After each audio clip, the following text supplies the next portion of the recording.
वंदे मातरम कर्मचारी साथियों, विशेषकर शिक्षा विभाग से जुड़े कर्मचारी साथियों, जैसे कि आपको पता है आज 23 तारीख हो चुकी है जून माह की, और जून माह के जो सैलरी बिल है वो IFNS 3.0 पे प्रोसेस हो चुके हैं। अब आपको बिल को किस तरह से चेक करना है, और सबसे इम्पोर्टेंट बात की जो शिक्षा विभाग के कर्मचारियों के लिए डायरेक्टर महोदय का एक आदेश था कि सभी कर्मचारियों को 60 रुपये की कटौती है वो अर्जुन जांगीड़ जो बच्चा है उसके हेल्प के लिए करनी है। तो वो कटौती आपने अगर कर ली है तो वो शो हो रही है नहीं हो रही, या एक कन्फ्यूजन और भी है कि जो कटौती कॉपरेटिव डिडक्शन हो रही है उसमें पे ID कहीं 310 आ रहा है, कहीं 302 आ रहा है। तो इसका क्या सही कौन सा है उसका भी समाधान मैं आपको बताऊंगा। और अगर मान लो अभी तक आपने ऐड नहीं की है तो कैसे ऐड करेंगे, तो यहाँ से सबसे पहले जैसे आप जो भी वीडियो लॉगिन करेंगे इसमें वर्क स्पेस में जाकर के या डेस्क 2 में जाकर के या जो भी डेस्क में आपकी वीडियो रोल है वहाँ जाएंगे, और वहाँ जाने के बाद में आपको यहाँ एम्प्लॉय मैनेजमेंट इस पर आपको क्लिक करना है। जैसे ही एम्प्लॉय मैनेजमेंट पे आप क्लिक करेंगे तो एक तो लगभग ओपन करेंगे तब एक मैसेज शुरुआत में आता है, अभी जैसे नहीं आ रहा है, लेकिन जब भी आप पहली बार इसको ओपन करेंगे तब एक मैसेज आ रहा है कि आप कॉपरेटिव डिडक्शन में जाकर के वहाँ डिडक्शन है वो ऐड कर लें, और उसमें जो पे ID है वो 310 आ रहा है। जबकि अगर आपने पहले ही डिडक्शन ऐड कर ली है तो आपके 302 पे ID आ रही थी। लेकिन मैं आपको बता दूं, सबसे पहले तो आपको बिल चेक करना, उसके बाद में ये कौन सी सही है क्या होगा तो वो भी बता देता हूँ। यहाँ से जैसे बिल्स पे आप क्लिक करेंगे तो यहाँ बिल स्टेटस में जाएंगे तो यहाँ से आपके सारे जो बिल है इस महीने के, यहाँ डेट जैसे 1/6 से लेकर के 23/6 यानी जून माह की जो अगर डेट यहाँ से सेलेक्ट करेंगे तो आपके जितने भी बिल यहाँ आपके DDO के अंडर में बन रहे हैं वो सारे यहाँ शो हो जाएंगे। यहाँ से जैसे मैंने मैक्सिमम सेलेक्ट कर लिया तो 6 बिल है अलग अलग ऐड किए, तो 6 बिल प्रोसेस हो चुके हैं। यहाँ से आप देखेंगे तो सारे बिल है, इनके बिल रेफरेंस नंबर है। अब आपको एक एक बिल को चेक करना है कि वो बिल सही है या नहीं है, डिडक्शन हुई या नहीं हुई। तो सारे बिल में जो स्टेटस आ रहा है कि bill not forward to treasury यानी ट्रेजरी फॉरवर्ड नहीं हुआ है। अब यहाँ से इस पर क्लिक करेंगे, यहाँ रिव्यू रिपोर्ट्स पे आप क्लिक करेंगे तो यहाँ व्यू रिपोर्ट्स पे आपको यहाँ जाने के बाद में आपको जो इनर है वो आपके सामने शो हो जाएगा। अब आपको इनर को चेक करना है कि इनर सही है या नहीं है, तो यहाँ से थोड़ा सा इसको मैं जूम करके आपको बता देता हूँ। यहाँ से जैसे मैंने इसको जूम कर दिया, और यहाँ सबसे इंपॉर्टेंट बात आपको देखनी है कि यहाँ से जैसे 60 रुपये अर्जुन जांगीड़ नाम से जो डिडक्शन ऐड की थी तो 60 रुपये प्रत्येक कर्मचारी की, यहाँ से जैसे अर्जुन जांगीड़ 60 रुपये, अर्जुन जांगीड़ 60 रुपये, इस तरीके से 60 रुपये की डिडक्शन हुई है या नहीं हुई ये आपको देखना है। और उसके बाद में यहाँ से अन्य डिडक्शंस है, जैसे मान लो यहाँ GPF की है तो वो तो रेगुलर है, RGSS की है, इनकम टैक्स की कटौती जिस जिस कार्मिक की होनी है वो इस महीने में हुई है नहीं हुई। जैसे यहाँ 7,000 की इनकम टैक्स की डिडक्शन है, यहाँ जैसे 8,000 की है, तो जितना भी कार्मिक का मूल वेतन है उसके अनुसार डिडक्शन है वो शुरू कर देनी है, क्योंकि अभी जून का बिल है उसके बाद में काफ़ी कम महीने पीछे रहे हैं, और साल भर का जो एस्टिमेटेड जो भी टैक्स बनता है उसको आपको 4 क्वार्टरली में जमा कराना पड़ता है। तो उसके हिसाब से आपने शुरू कर दिया होगा इनकम टैक्स। तो यहाँ से जैसे 4,000 है, किसी के यहाँ 11,000 है, तो एक तो ये आप देख लें। उसके बाद में आप एक इसका शेड्यूल डाउनलोड जरूर कर लें। शेड्यूल डाउनलोड करने के बाद में यहाँ से शेड्यूल को भी आप यहाँ से चेक करेंगे, तो मैं थोड़ा सा इसको जूम करके आपको दे देता हूँ। यहाँ से जैसे ये जूम करेंगे तो ये पहला पेज इसका इनकम टैक्स शेड्यूल का है, जितनी भी इनकम टैक्स की डिडक्शन है वो यहाँ से हो रही है। उसके बाद में सेकंड इसका है LIC का, अगर कोई कार्मिक LIC वाला इस ग्रुप में है तो। उसके बाद में है GPF का, तो यहाँ से ये GPF के कार्मिक है इनकी डिडक्शन है। उसके बाद में यहाँ SI की डिडक्शन है, जितने भी कार्मिक है जो परमानेंट उन सब की GPF 2004 में जो भी आ रहे हैं उनकी यहाँ डिडक्शन शो हो रही है। उसके बाद में यहाँ से जैसे 6 नंबर पे RGSS की डिडक्शन है वो सभी कर्मचारियों के लिए है। उसके बाद में यहाँ से आप देखेंगे तो schedule of cooperative account Arjun Jangid नाम से मैंने जो डिडक्शन ऐड की थी तो उसमें यहाँ से आपके अमाउंट है 60, 60, 60 और 60 यानी 4 मेंबर है, तो 240 रुपये यहाँ से हो रहे हैं। तो इस तरीके से ये आप जरूर चेक कर लें, इनर चेक कर लें और शेड्यूल चेक कर लें। आप जितने भी ग्रुप है सभी का आप यहाँ से चेक कर सकते हैं। अगर मान लो किसी ग्रुप में अगर डिडक्शन नहीं ऐड हुआ है तो उस ग्रुप का बिल अगर प्रोसेस हो चुका है तो आप पहले तो बिल को रिवर्ट कर लें। यहाँ से रिवर्ट करने के लिए आपको यहाँ से जैसे सैलरी बिल्स में जाने के बाद में ऑटो सैलरी प्रोसेस में जाना है, और यहाँ ऑटो सैलरी प्रोसेस में जाने के बाद यहाँ से फाइनेंशियल ईयर सेलेक्ट कर लें। जैसे यहाँ फाइनेंशियल ईयर ये यहाँ से नीचे सेलेक्ट कर लें 24-25, मंथ सेलेक्ट कर लें जून, और यहाँ से ग्रुप कोई भी सेलेक्ट नहीं करना, सीधे आप सर्च पर क्लिक करेंगे तो सारे ग्रुप यहाँ इस तरीके से शो हो जाएंगे। यहाँ से डिफ़ॉल्ट 5 होंगे, मैक्सिमम करेंगे तो जितने भी आपके ग्रुप है वो सारे यहाँ शो हो जाएंगे। जैसे यहाँ 6 ग्रुप है। अब मान लो किसी कार्मिक के यहाँ किसी भी ग्रुप के कोई कार्मिक है और उसकी डिडक्शन नहीं हुई है तो यहाँ से आपको जैसे यहाँ से चेक बॉक्स पर क्लिक करके यहाँ बिल नंबर इस पर आपको क्लिक करना है। तो यहाँ बिल नंबर पर क्लिक करेंगे तो यहाँ प्रत्येक कार्मिक का यहाँ नाम आ जाएगा, एम्प्लॉय ID आ जाएगी, last month, current month, deductions वगैरह ये सारी शो हो जाएगी। नंबर ऑफ डेज हो जाएंगे। अब मान लो किसी कार्मिक की डिडक्शन हुई है नहीं चेक करना, तो यहाँ से आप जैसे यहाँ एम्प्लॉय आईडी पर क्लिक करेंगे तो ये थोड़ा सा लोडिंग में लेगा समय, और उसके बाद में नीचे जो कार्मिक है उसकी डिडक्शंस यहाँ शो हो जाएगी। यहाँ से आप देखेंगे तो यहाँ बेसिक पेज शो हो गई, यहाँ DRNS अलाउंस, HRA, उसके बाद में इनकम टैक्स, और यहाँ से आप देखेंगे तो ऐसे प्रीमियम GPF 2004 और RGSS, और नीचे कोऑपरेटिव 1 तो 60 रुपये।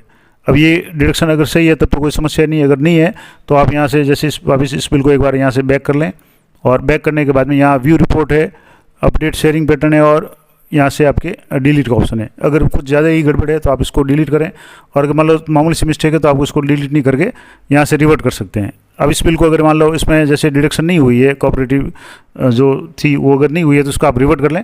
रिवर्ट करने के बाद में सबसे पहले आपको सैंक्शंस में जाने के बाद में डिडक्शन ऐड करनी है, तो ऐड कैसे करेंगे, तो यहाँ सैंक्शंस में जाएंगे, यहाँ सैलरी सैंक्शंस में दो तरह का ऑप्शन है।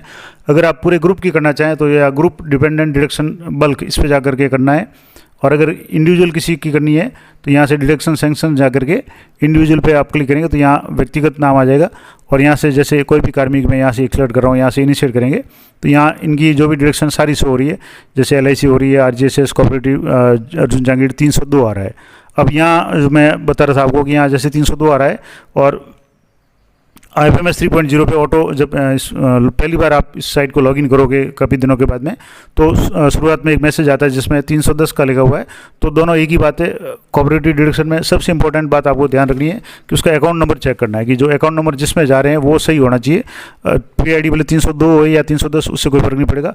तो वो कैसे चेक करेंगे, तो यहाँ एक तो तरीका ये है कि यहाँ से आप वापस यहाँ जो बिल्स वगैरह है इसमें जाने के बाद में यहाँ एम्प्लॉय मैनेजमेंट जाएंगे, और यहाँ जाने के बाद में आपको यहाँ जो भी एक ऑप्शन, तो मैं आदेश बता देता हूँ पहले तो, उसके बाद में एम्प्लॉय मैनेजमेंट में जाने के बाद में मास्टर्स में जाना है। यहाँ मास्टर्स में जाएंगे तो कोऑपरेटिव मास्टर्स, यहाँ आपको क्लिक करना है कोऑपरेटिव मास्टर्स, और यहाँ कोऑपरेटिव मास्टर्स में आप क्लिक करेंगे तो आपके सामने यहाँ दो डिडक्शन हो रही है।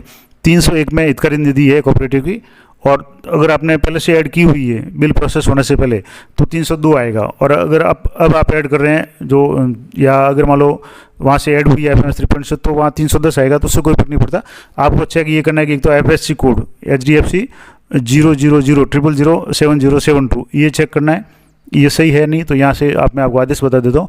ये जो आदेश है यहाँ डायरेक्टर महोदय का जो भी आदेश था, इस आदेश में यहाँ डिटेल्स लिखी हुई है, जो स्टूडेंट जो बच्चा उसकी डिटेल्स है। तो बैंक का नाम HDFC बैंक, और यहाँ अकाउंट नंबर यहाँ है, और यहाँ HDFC कोड पहले चेक कर लें, HDFC 0007072। तो यहाँ से आप देख लें HDFC 0007072 यानी HDFC 0007072, और ये नंबर यहाँ IFSC कोड है। तो कंफर्म हो गया, अगर IFSC कोड सेम है तो ब्रांच सेम होगी। अब आपको देखना है अकाउंट नंबर, तो अकाउंट नंबर है 50-100 यानी 50-100 50-100 690 540 580। तो यहाँ भी आप देख लें कि 50-100 यानी 50-100 500 मतलब 50-100 और 690 540 580, ये वापस एक बार मिला निकले 50-100 690 540 580। अगर ये अकाउंट नंबर सही है तब तो आपके कोई समस्या नहीं है, भले 310 आए या 302 आए, दोनों एक ही बात है। अगर आपने खुद ऐड किया हुआ है तो 302 आएगा, क्योंकि यहाँ जैसे आप ऐड ऑप्शन पे जाएंगे, मैंने पिछली वीडियो में डिटेल में बताया था कि आपको किस तरीके से ऐड करना था। तो यहाँ जाकर के आप जैसे ऐड करते हैं तो पहले से अगर कोई एक ऐड है कोऑपरेटिव में तो वो 301 आएगा, अगर आप सेकंड ऐड करोगे तो 302 आएगा। अगर आप दोबारा इसको ऐड करना चाहोगे यहाँ से मान लो तो वो 303 आ जाएगा। तो यहाँ से जैसे डिडक्शन का नाम है, यहाँ से डिडक्शन नाम आप जैसे कोई भी अर्जुन जहांगीर या जो भी लिख दें, स्टेट लिख दें, ये लिख दें, अकाउंट नंबर और कंफर्म करके आप सबमिट करेंगे तो वो 303 हो जाएगा। तो इस तरीके से ये 302 है तो भी कोई प्रॉब्लम नहीं। अगर आपने जो IFMS द्वारा अगर एंटर की हुई है और वो 310 आ रहा है कोऑपरेटिव में तो भी दोनों एक ही बात है। अकाउंट नंबर जरूर आप चेक कर लें। और अकाउंट नंबर आप कैसे चेक करेंगे, एक तरीका तो ये है कि अकाउंट नंबर आप चेक करेंगे तो यहाँ इसमें जाकर के मास्टर्स में जाकर के कोऑपरेटिव मास्टर में जाकर के चेक करना है।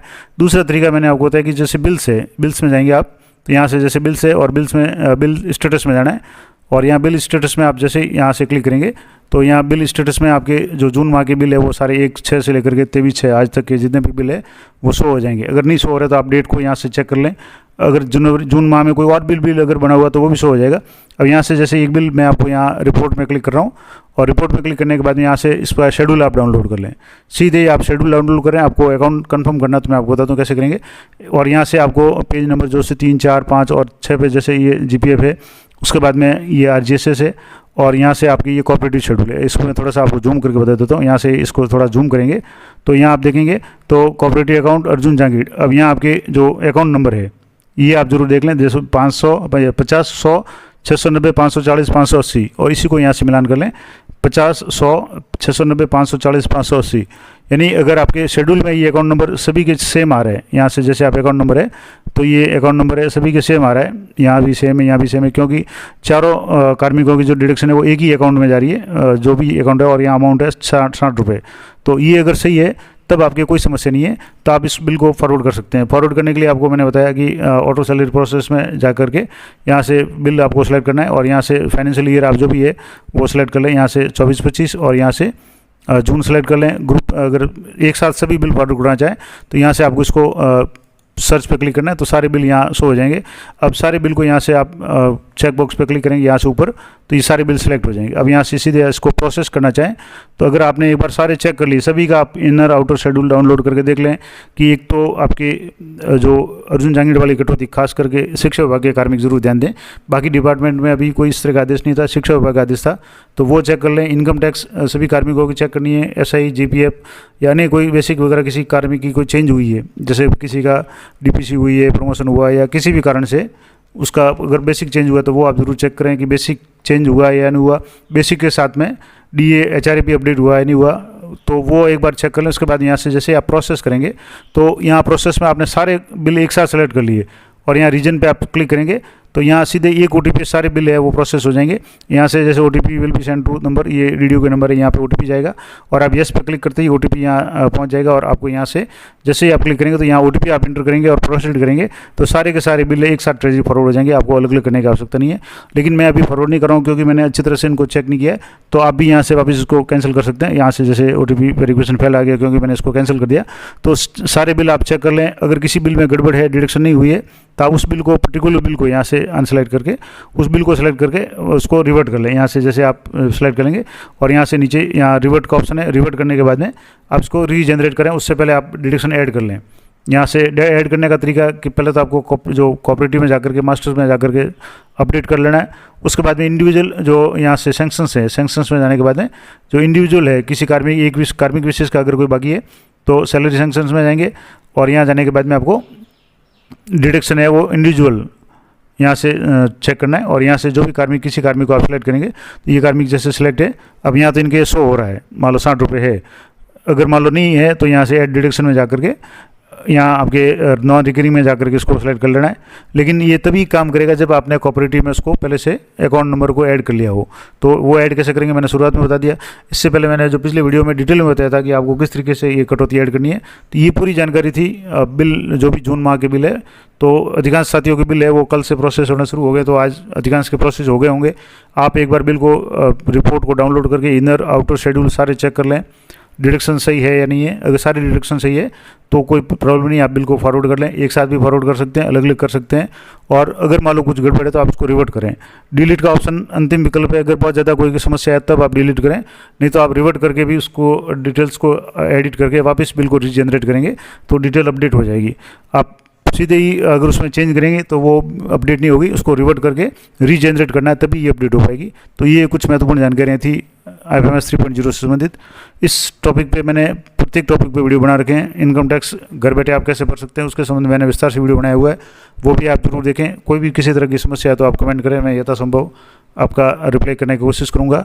302, 310 का मैंने पहले बता दिया, और भी अगर इस संबंध में कोई भी आपकी क्वेरी है तो कमेंट करें। तो मिलते हैं नेक्स्ट वीडियो में। जानकारी अच्छी और उपयोगी लगे तो चैनल को सब्सक्राइब कर लें, वीडियो को लाइक करें, शेयर करें। धन्यवाद। जय हिंद।